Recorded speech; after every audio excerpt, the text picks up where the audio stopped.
American whiskey makers brace for devastating tariffs.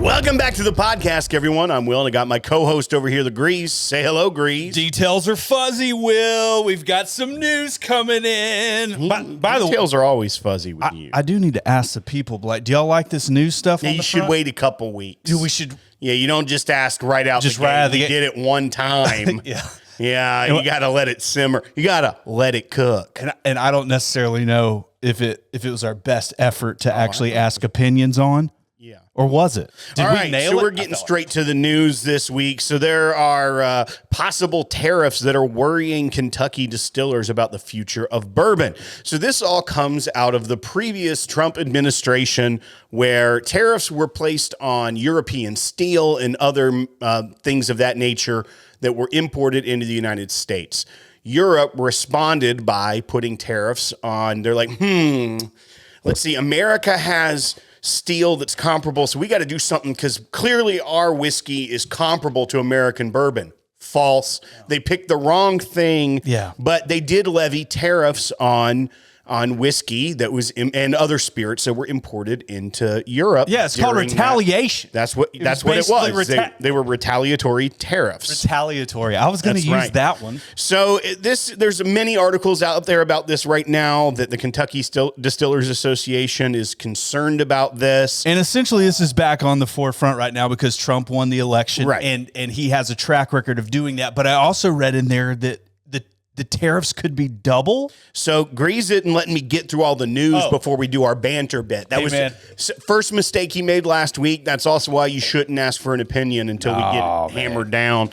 But yeah, they're concerned that the tariffs could raise from 25% to 50%. Now that would be if it was a comparable raise. Technically, these tariffs never went away. They kind of put them on pause for several years. And so here's the thing, and this is where I want to get into the discussion on it. So it's a $9 billion industry in Kentucky. So not just Kentucky. Just Kentucky has a $9 billion industry. And they're talking about how it was such a huge, devastating, disruptive thing. Now, the market share that was going to Europe of Kentucky bourbon exported only $567 million worth of spirits to Europe. And then because of the tariffs, they were down to $390 million. So they lost about 30% of their exports to Europe. That's a lot. But if it's a $9 billion industry and you're extrapolating that 30% decline of going to Europe across many brands, and that 567 million is only 6% of the revenue in that category, that doesn't, now it may seem not healthy if you're seeing one profit center lose 30%, but that shouldn't be devastating to the industry. And they're trying to say it's a trickle down. It's going to affect farmers. It's going to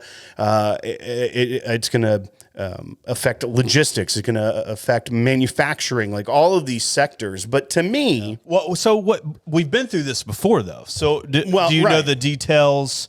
Well, that was the details. I was saying it went from 567 down to 390. No, I'm saying, are they talking about the economic impact going down multiple levels? I haven't seen anything that really got into the details of, because I think that would be pretty hard to really nail down. It would take a lot of analysis to be like, these three farmers that we get our corn and wheat from, it's not three, it's many more than that, but it's like they saw a decline of X.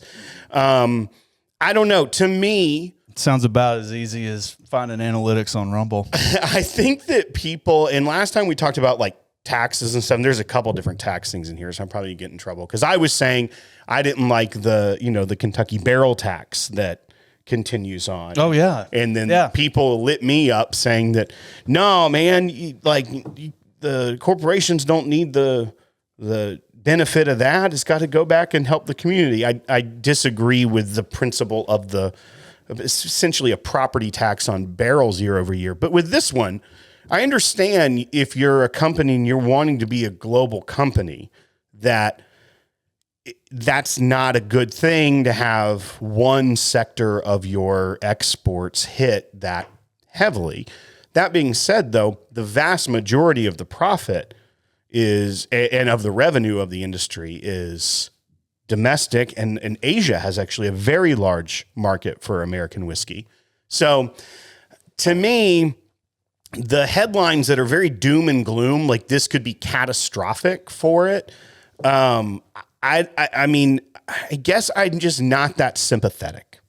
I'm not going to go into like the pros and cons of tariffs and free trade or whatever, but and also comparatively, if they're hitting a luxury good to some degree, an American whiskey. Yeah, I mean, it's not necessary. And it's like America's trying to say, hey, we just want to focus on our manufacturing materials producing more jobs and things here. If take away the politics of it, if you have to trade something that could benefit many sectors of the American economy for one sector of a consumable good, I don't know. I'm going to err on the side of, I think you can figure it out, Kentucky bourbon industry. Now, that may sound not sympathetic, but to me, it's also, I kind of want to make a hat that says keep American whiskey in America, right? Like just a big red rope style trucker hat that says keep American whiskey in America. I'm being very blasé about this, but to me, the freak out over the exports, doesn't bother me that much. Yeah, doesn't bother me. Yeah, I mean, so there's no like additional profit that distilleries can make based on an international tariff. So the way you know what I'm saying? Well, because obviously the country is making more money that applies these tariffs. So here's the thing though, and that's where nothing has had like the details, whether the volume of things sold went down. Like, did they keep their prices the same? You know, that's just data. The thing, because a tariff is a tax on incoming goods. So the country, whether it be any country that was receiving it, puts on a 25% tax that raises the price for the consumer. I'm assuming, the prices went up for the consumer regardless. Mm-hmm. Right. That doesn't necessarily hurt the profit that they make off the bottle. Right. All things stay the same. But what I'm assuming is that the exports, the demand decreased. Yeah. Because if someone's like, say Jack Daniels, I can get a 750 of Jack Daniels for €30, and then it's 25% more than they made. Like, I'm just going to have some famous grouse, if you know what I mean. So, no, I don't. I hate that stuff. Well, it smells like skank tequila. Okay.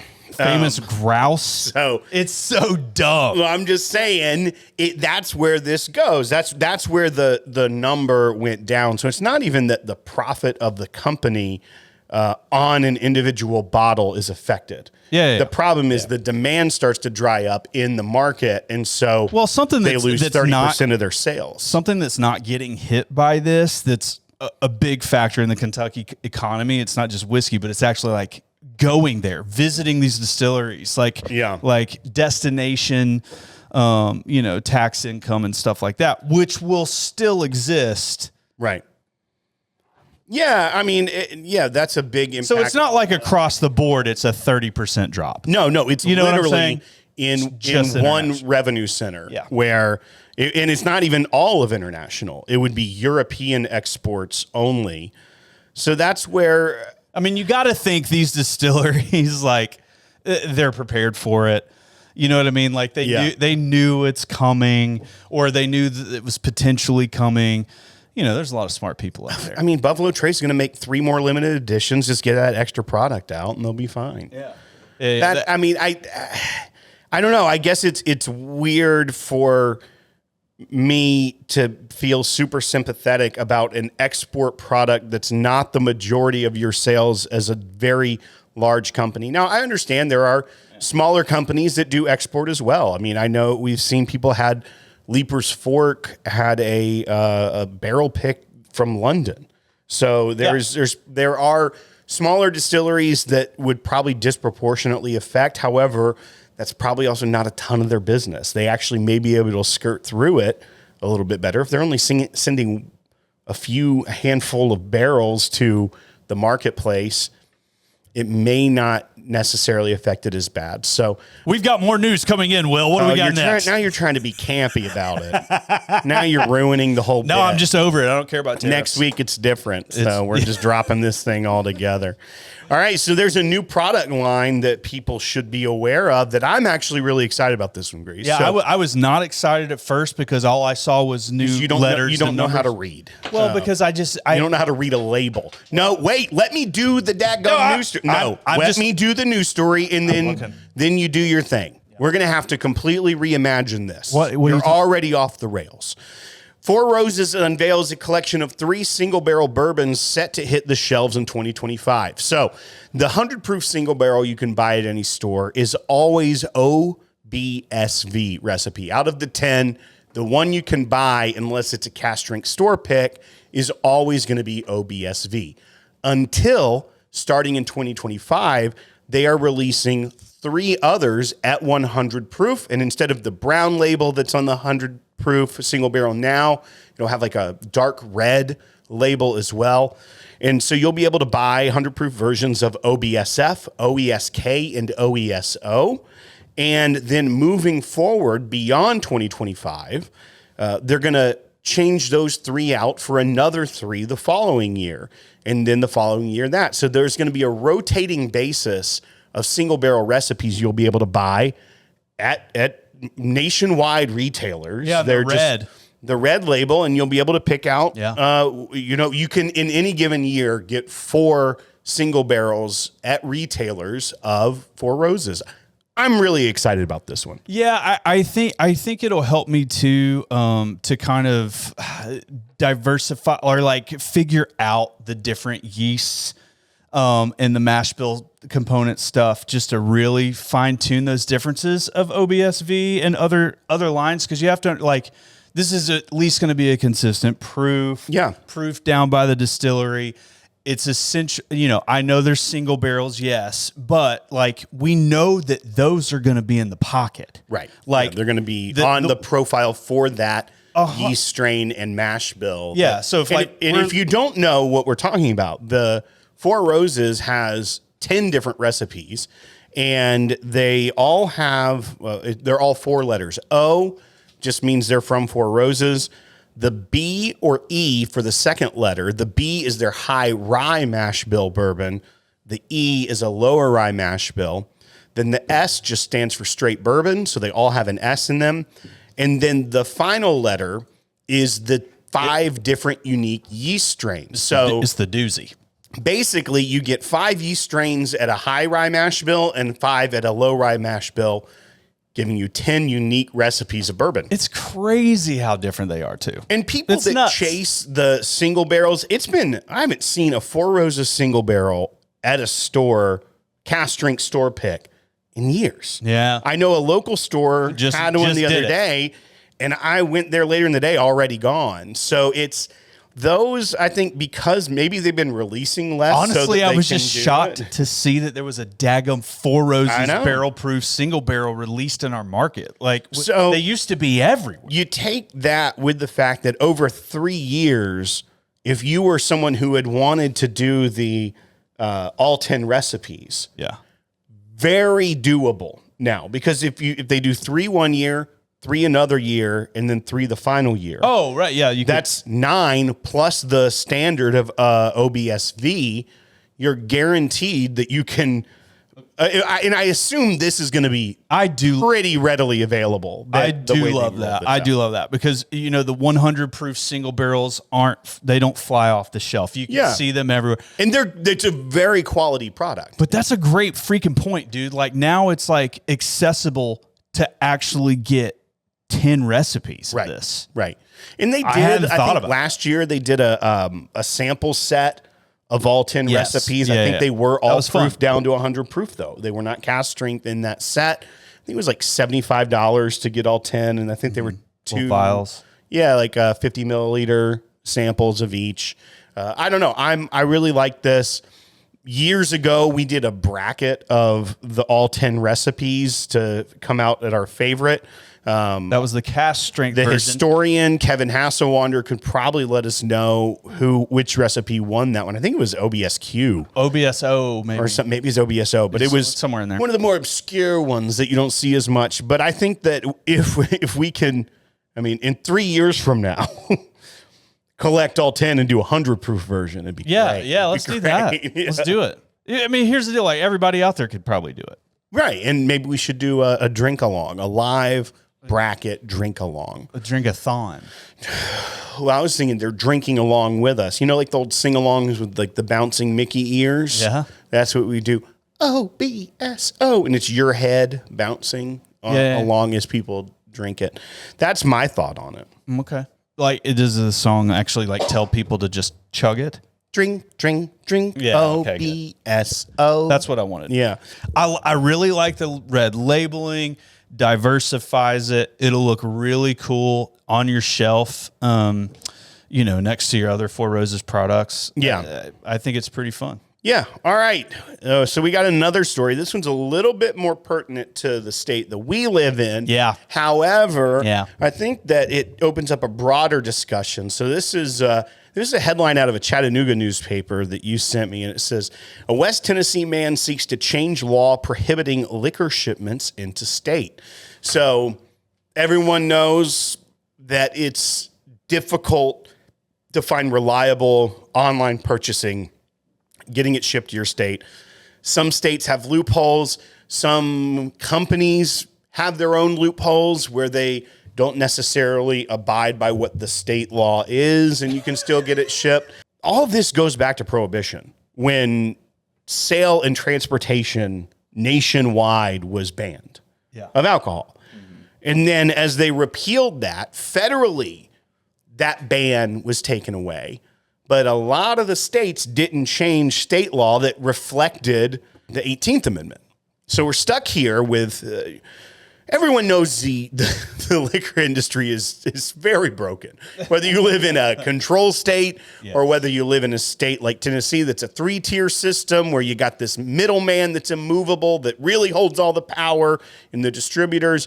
But all that to say is that Tennessee still has a ban on importing, back to imports, liquor through the mail, spirits through the mail. Yeah. So this guy, Tony Crowder, out of East Tennessee, he's whiskey enthusiast. He's also a firefighter and a critical care paramedic. And he has started a change.org petition to change Tennessee's shipping laws. Yeah. And what he wants to do... I feel like we had that idea like 3 years ago. Yeah, we're not organized enough to do anything. Do you think we got as far as at least visiting change.org? No. The website? No. I think you may have mentioned it. Right. But we never got to actually log in. I mean, if I'd have got in there, it starts asking me for my email and stuff, I bail every time. He's got a petition, and he says that a change in the law will have a twofold benefit.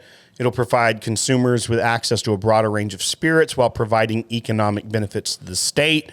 I'm not sure how he lines that out unless the state is collecting taxes on imported spirits. But if you want to look at it and sign it, I did today, change.org/TN spirits. That's change.org/TN spirits.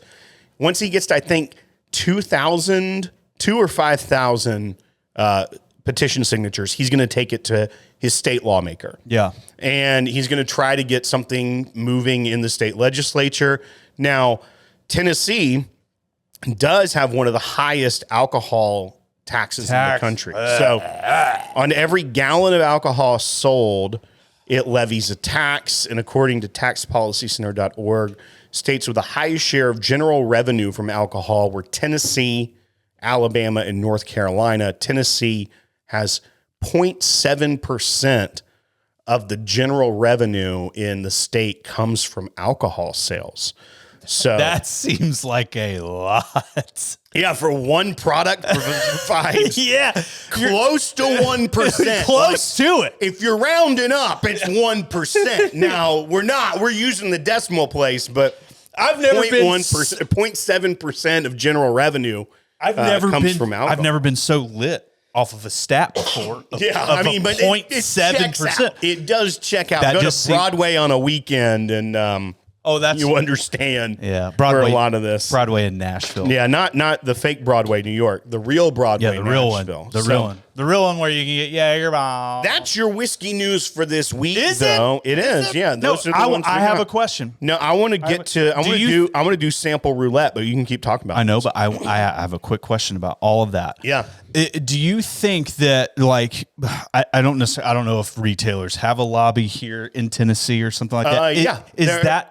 Is that what's pushing back and maybe stalling this from happening? Because, now instead of going to your local liquor store that has really great store picks, now I have access to Lincoln Road. Well, now I have access to. Remember back to, I would actually expect a law in Tennessee would not allow direct shipping from like a retailer. Right. I bet it would still be from a distribution network or something like that. It's not from a small retail. I don't know though. I mean, once again, you have to see what the legislation looks like. But if you go back to the wine and liquor stores, which I did a whole piece for it in when I was doing my master's, and there's the grocery store lobby and the liquor store lobby were competing. Because the grocery store lobby obviously wanted to sell wine and liquor stores. I'm sorry, wine and grocery stores. The liquor store lobby was like, this is our bread and butter. Yeah. So it's I mean, yes. Do liquor stores sell vodka and Tito's and Fireball and whiskey and all that? Yes, but dude, wine. Yeah. Well, it's big, especially how many stores and retailers built up just a portfolio of not just Barefoot and, Zevia, a Boda box. Zevia? Not Zevia. What's Zevia, the stevia soda? No, what's the box? I don't actually, you wouldn't be able to, Boda box. No, it's a different one. Franzia. Yeah. That's what I was thinking. Actually, you couldn't sell grocery items like Cokes and mixers and non-alcoholic stuff in liquor stores before that.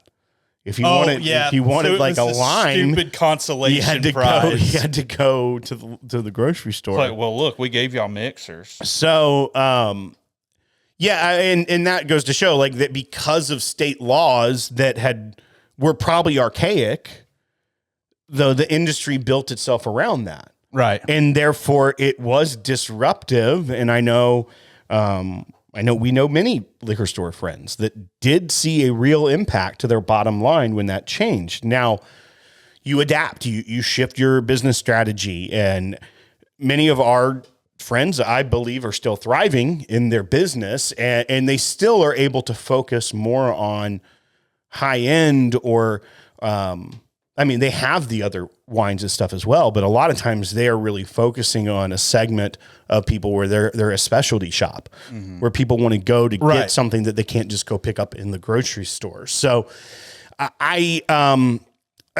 especially when you have something that's a relic of prohibition, it's going to be disruptive because the businesses that have played under that framework and those rules for so long are the ones that end up being penalized to some degree.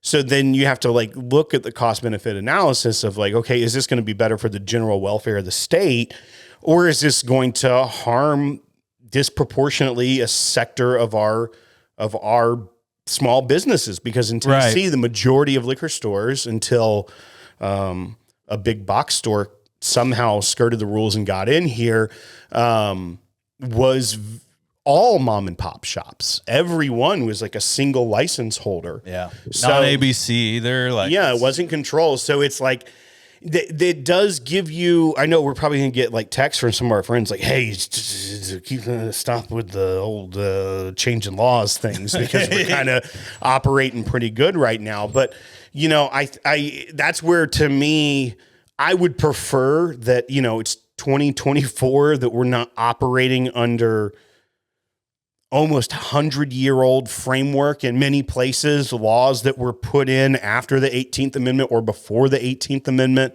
that were all a reaction to prohibition. And instead of the laws developing over nearly 100 years, you're still stuck with effectively the same framework. I mean, our buddy Heath Clark that was instrumental in getting the law change that allowed for more distilleries to open up in Tennessee. So there was big change. Now, who probably didn't want that?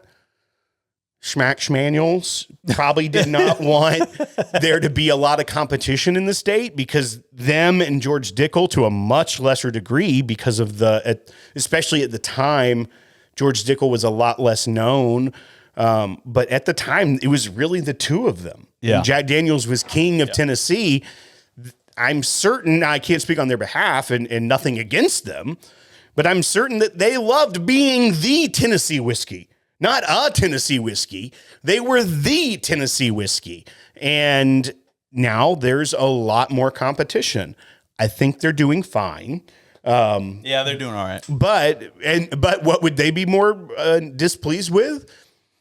Tariffs, the whole tariff situation. Yeah. That's not going to be something that they're pleased with. So send us some single barrels. Honestly, you'll be fine. We've got guys. We know guys. They'll take them. We'll take them off your hands. Honestly, man, it seems like right now, it seems like, you know, wait and see, uneasy time in the whiskey world. Yeah. You know, you just don't know where you're Well, that and coupled with MGP, their sales plummeting that we talked about last week. Yes. All I'm saying is it doesn't look good. If you're buying it secondary right now and still thinking it's an investment, it's not an investment. It's a bubble. It's a bubble. You're at the 90s.com bubble level. No, man, Pappy's still going to be up high. I mean, send your kids to college up high? Nah. No, absolutely. No. Dude, I think so. Sell them to us at a fire sale price. Dude, offload them. That asset's going down. I think that Van Winkle 25 you probably missed the boat on that one being pretty life-changing. On the old rip? Yeah. I don't know. There were so few of those. Oh, they're still just... Yeah, there were so few of those that if you were to pop around and say... So if you've got that money to spend, you're not worried about That's the kind you send to like a big auction house in New York or something, or one of those big whiskey auctions, because I think that one would catch tens of thousands. Yes. Well, I mean, it was tens of thousands when it first came out. Right. So I don't think that. You're right. Yeah. So I think it was like $5,000 when you bought it. it was expensive. Yeah, it was very expensive. But I think that when I bought it, no, like the proverbial you, everyone watching that bought so many of them, a lot of them. All right, dude, that was great. That was Will, good, I mean, really good, informative segment. 100%. Like I feel like I at least know 3 things about what one thing for each story.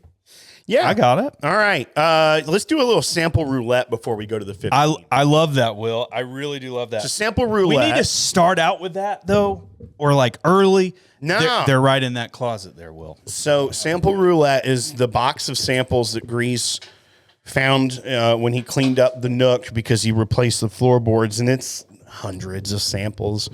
So we reach in, we pull one out, and we drink it, and we give it a review, whether we know what it is or not, or where it came from or not. I'm going to reach in and grab one.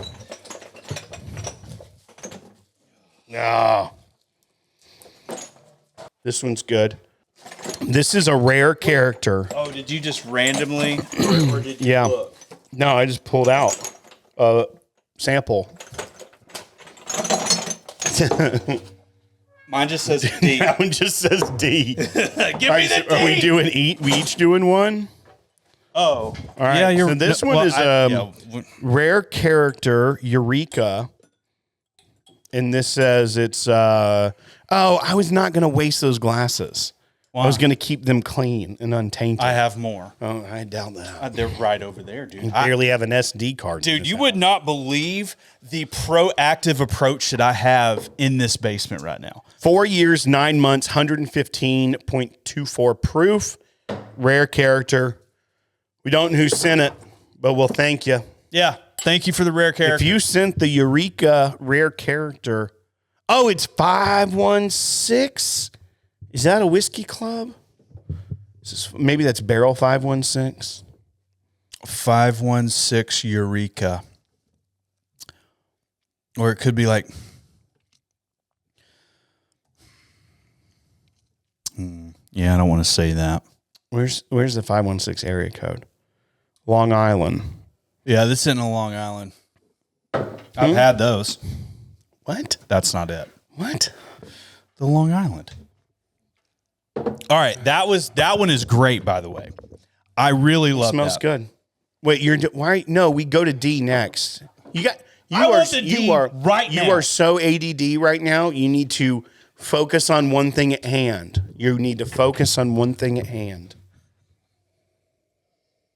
This smells good though. I really like it. Rare character puts out some pretty good stuff. For 4 years, 9 months, it doesn't smell youthful. No. It's got some youth on the palate, but like nothing like, oh, this is young. It's like, yeah, okay. It feels 4 years. That's pretty good. It's tasty. It's probably good. a $50 bottle. Rare character? I don't know, man. I think they're higher. No, I don't think so. I mean, we're not prepared for it because we just blind pulled. We don't even know who it is from. The bourbon. Are you talking about stock for rare character? Huh? It's mostly MGP. No, who the sample's from, dum-dum? Oh, I don't know that. That's what I said. We don't even know who it's from. It's from, yeah. It's rare character, though. We do know that.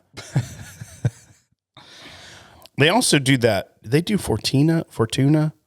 I like that. It's pricey, but it's good. Let's see. Here's a single barrel from Liquor Barn. Someone did a review on. This is 5 years, 7 months. How much do you pay for it? This is Amongst the Whiskey is where I'm looking this up just to give him credit for if he's got the price on here. You gonna tell me you did a review and didn't even say? You didn't even MSRP it. Golly, dude. Amateur hour. Unbelievable. Amongst the Whiskey. Let's see. God, we've never done that. Oh, this smells... And very floral. On the nose, I think it smells not dusty like a dusty bourbon, but like dust. Man, we've had this. This is checking so many. I've had this boxes. This is a rye. It's a floral rye. It's a floral rye. I feel like it's a little younger. We'll never know.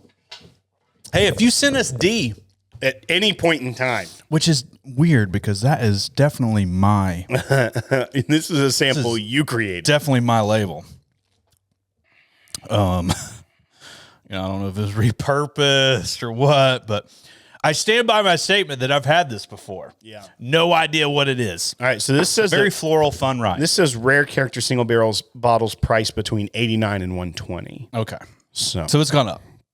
Yeah. I mean, I could have sworn I got one for like $59 at Red Dog, but maybe it was a Fortuna clearance. No, Fortuna is like, it starts at like 80. And then they have like a more expensive one that's their batch version? I don't know. Or am I getting that confused? I don't know if Fortuna's batched.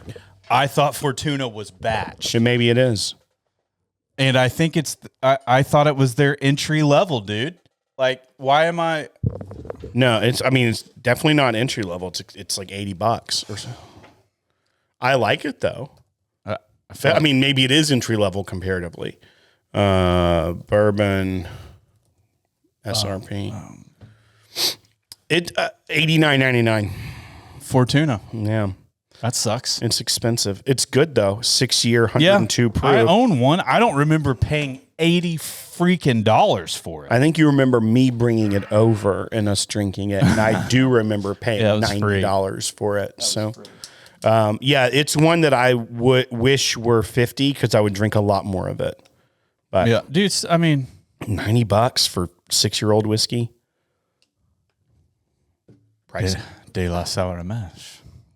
D's interesting. Not my favorite. Yeah, D's fine. Pass. I'm pass on it. I am pass on that. Probably too expensive. Like $200 for sourced 4 years. Yeah, this rare characters. It's rare delicious. Character's really good. It does $85 taste, though. I don't know if I would do $85. I would not do $85. It's a $50 whiskey, and it tastes way too young for me to even approach $80. I've had a lot of good rare character single barrels though. 100%. So yeah. This is not. I have had plenty that are worth the price 100%. So yeah, that's that. All right. You want to go to the 15? I would love to, Will. Hit the music. And we're back from the 15. Some say we never left, Will. I have a gift. All right. No, stop. All right. This is mine. Actually, okay? It's not. I know about tariffs, and I know about economic impact and cost of doing business and all that stuff. I have a gift, okay? I reached out, huge relationship, okay? Brown-Foreman hooked me up for a gift for you. Now, I'm going to take away the slip off the top to not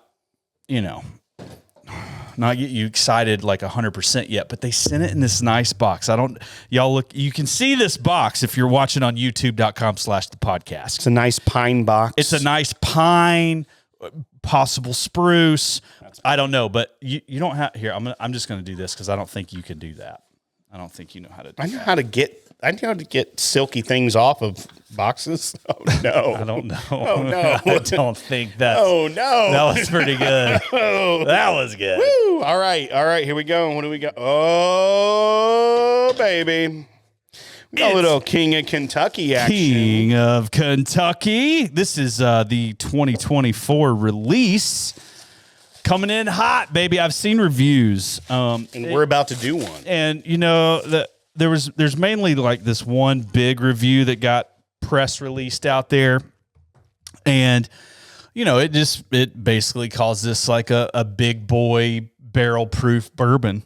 And I've heard some mixed feelings also about it, of saying like this isn't necessarily the best release of this product. Okay. So all right, we have our opinions, and we're about to do it. Stats as we open it. Distillery of origin, Brown-Foreman Distillery, G&J warehouses at DSP 354. Yeah, I got this. Date of distillation. July 19th, 2007, and November 15th, 2007.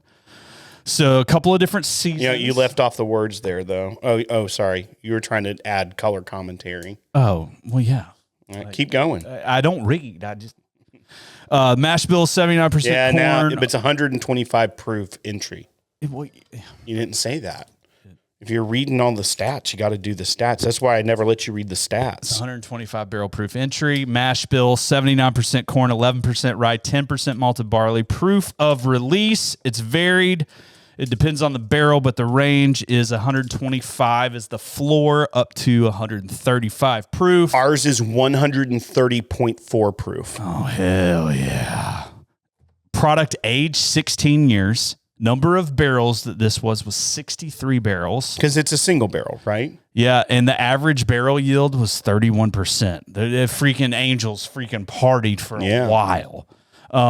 And approximately 5,100 bottles of this exist in the market, coming very, very soon. Thank you, Brown-Foreman, our friends at all of Brown-Foreman, Jack Daniels, Woodford, Old Forester. We appreciate you guys always supporting us in the channel. So let's freaking drink it. Yeah, this is 16 years. This is barrel number 10. And as I previously mentioned, 130.4 proof. Yeah. The color, rich. Yeah, it does. It looks mahogany. Yeah, it's like James Smith's spit cup. It looks so good.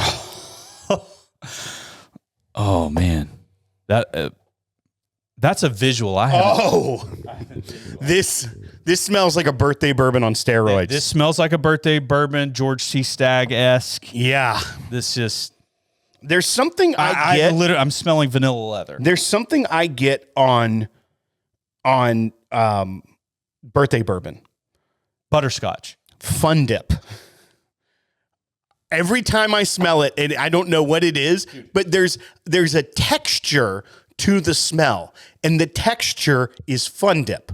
I'm insane. This is not a real thing, but every single time I smell a birthday bourbon, and when I just smelled this, my brain says, you're about to have some Fun Dip. I'm pro Fun Dip. I am too. I've been pro Fun Dip since '96 when the Olympics were in Atlanta. Yeah, I've been earlier than that because I was introduced to things younger.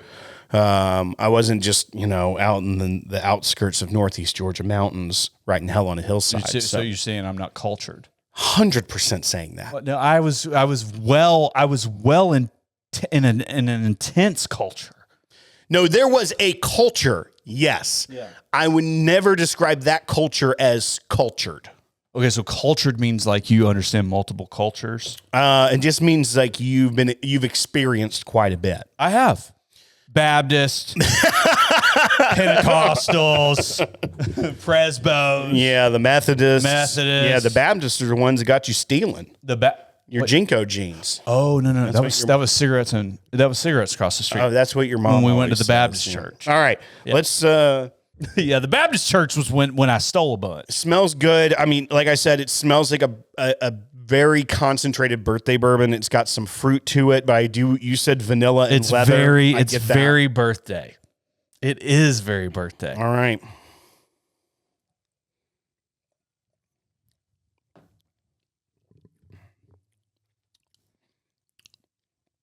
I love that. It's great. There's a bitterness on the tongue that I can see throwing people off. I like that bitterness. I love that oak rich leather. So much leather on that. Yeah, that reminds me of that Bell Mead 10-year-old that we love so much that had all that sweet, sweet leather to it. That's what I get on that. There is a finish for days. I had one sip and I could just sit here and enjoy that. That is a really good King of Kentucky. That is a really good King of Kentucky. We've had all of the King of Kentucky's. Thank you, Chris P. For most of those. This one, listen, like I'm not like this is the best whiskey I've ever had, but I'm also like this is completely special. Yeah, like there's nothing. There's no. Palate, nose, finish, like there's nothing left. Like it's literally checks all those boxes. Yeah. In a great way. SRP. Hit me. It's gone up. $2.99, $4.99. It is $349.99. Okay, I can still deal with that. Here's the deal. For a King of Here's Kentucky, the deal. 16-year-old. It's a limited release. It's a 16-year-old cask strength bourbon.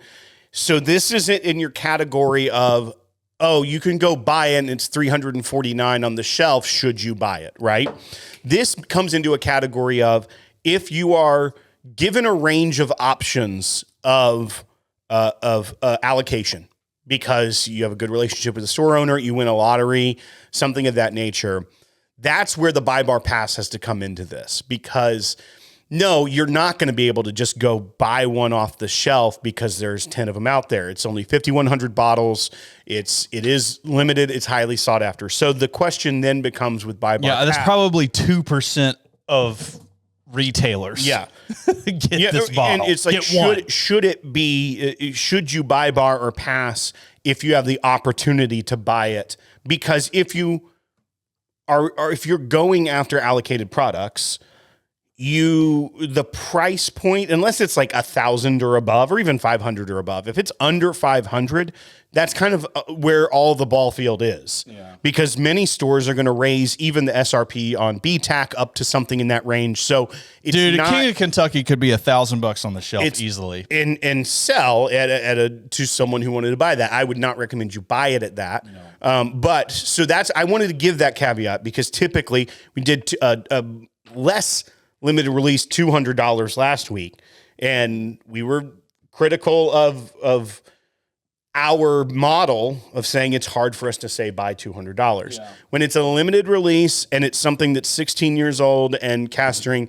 I agree with that. It's a different math that comes into play. If this was an everyday product that was $350 sitting on the shelf, I would then it would get more difficult for me just to say buy. Right. But if you have the opportunity because of the rareness, I would say if you are given a range of products, this is a very acceptable choice to buy as an allocated product. If you have this versus a birthday bourbon, I'd take this over birthday. I'd take this over birthday. So I think our baseline, we're probably both buy if you get the opportunity. But now I want to take it this or that versus some other limited releases. Like if one of the caveats I want to say on the buy factor is that $350, like don't even put that on your radar as far as, I'm gonna sell this. Like so us saying buy it is not to get it and to flip it and do all this other stuff. So our buy it is to open it and drink it with somebody at some point. 100%. And 2, you're going to have to, yep. What are you going to say? I lost it. Oh, that's typical. I would say, here are some things I would take this over this year that I can, off the top of my head, spit out. Based off flavor profile and the enjoyment of that. Yeah. I think there's only 2 BTACs I would pick over this because I like to open and drink. Well, you've established that Handy is your BTAC. I would pick this over Handy this year. What about George T? I would probably pick George T. Stagg over this, but I haven't had it. Yeah. But that's just internal bias. And they said I haven't had any BTAC this year, so I have nothing to compare to. But if I was given the options, been talking about how the William LaRue Weller is the crown jewel of it this year. Oh yeah, that's of the ones they really emphasize, and they put out a really it's a freaking next level. Is it roughly 8? It's 18 rough years. George T. Stagg's what, 15, 16? Yeah, William LaRue is not that high. It's not that high. I think it's around 16. It used to be that it had to be lower than that. First year they got away with it. It was like 18 or 19, but then there was like a internal rule that it couldn't be older than the Pappy line. So I think it was like 14 years old, 14 and 15. I would take this over Pappy 15. I would. I would do that. Pappy 15 is a very good whiskey, and I know it's got the name, but this is a really great experience. And Pappy 15, very good, but I've had some Pappy 15s that are just fine. I mean, you got to have so if you find it at $350 and you can't say I'm paying $350 this to drink it, like as we often do, like if you've got that opportunity, freaking buy it, and then I promise you 10 buddies are going to be like, I'll give you 35 freaking bucks to have a couple of ounces of that. Like, I mean, think about going and getting King of Kentucky. Always looking at ways to nickel and dime his friends. I would just let you drink it for free. It's totally fine. Come over to my house. You can have a pour. Well, that's fair. No, I'm not saying he's charging entrance. I'm to not the nook saying now. me. I'm saying if you can't stomach it, I promise you can find people, because if you told people there's 2-ounce pours of King of Kentucky at Applebee's right now, do you know how many people would go to Applebee's that don't normally I'd have to embrace that establishment? I'd have to find it first. I would be there in 2 seconds. I'd probably have 2 pours. Yeah. $60 for a 16-year-old freaking bomb of a whiskey. It's great. You got to do it. It was really solid. You gotta do it. I haven't seen the other reviews, and I do know that you said some people weren't as loving it. I would assume for Media Kit, they're sending out samples all from the same barrel. Probably. So they're not getting just a scatter shot of reviews. Yeah. That would be my strategy, that the media samples, they're preparing a certain amount and they're sending out from a single barrel. But if for some reason that's not the case and people got a different barrel, then that could be why it's different. But I love this. I think this is a and two, really. I'm gonna have a little bit more of it. Yeah, my goodness. I know. What you got it? By the way, Chris P from Will and I at the PodCask. This is all yours, buddy, and we're gonna probably give you this little box. Well, once I get done with it, because he's produced so much of our content with samples. 100%. I think we can give back a little bit. Here you go. I mean, so did you should sign it though, because you had everything to do with it. So did 300 other. How did I have everything to do with it? That was a joke, Will. That was literally. I love that you're like, you get one thing and then you act like it's a present, as if it's like the brand that we built isn't really why it was getting it. With our 35 listeners. Okay, I'm telling you right now that was literally wrapped like a gift. I understand, but all of their media samples were. Right. I'm just saying. It's all right. You know what? Good job, and thank you. I don't know what I would do without you. Listen, man, okay? I'm out on the front lines, okay? You are cowering in a foxhole. Questionable things to people as favors to make this crap happen, and you're not even acknowledging the fact that I'm on the front lines. You're cowering in a foxhole on the front lines. You did one thing. I just said I did. You had to bring it back. I just gave it to you. I said thank you. How many news stories did I produce this week? I'd already seen all of them. I get the same Google News alert as you. That's not true. Literally is. I have. I went in there and changed things up. Doubt that. With the algorithm. Doubt that. All right, folks, thank you so much for watching. If you want to hang out with us on things called VBN or Town Hall, it's just a great hang. We drink whiskey, we talk, you get to spend more time with us. Go to patreon.com/thepodcast or just support the show. There's a $5 level. We used to call it send us $5 in the mail just to keep the lights on down here in Grease's basement. It doesn't literally pay for his whole power bill. It's just the lights sometimes do go off even without the $5 we have a leak in the mail. Right now. It's fine. That water bill was $350. Oh my god! Send $10 in the mail. Well, I looked at the daggone water bill and I was like, I don't 100% know. I'm pretty sure we got a leak. You can't catch a break. You know what? Thank you for getting this present. You did all of the work and the heavy lift. I mean, I did. I sent a couple emails. We don't know Jack, but we'll drink it.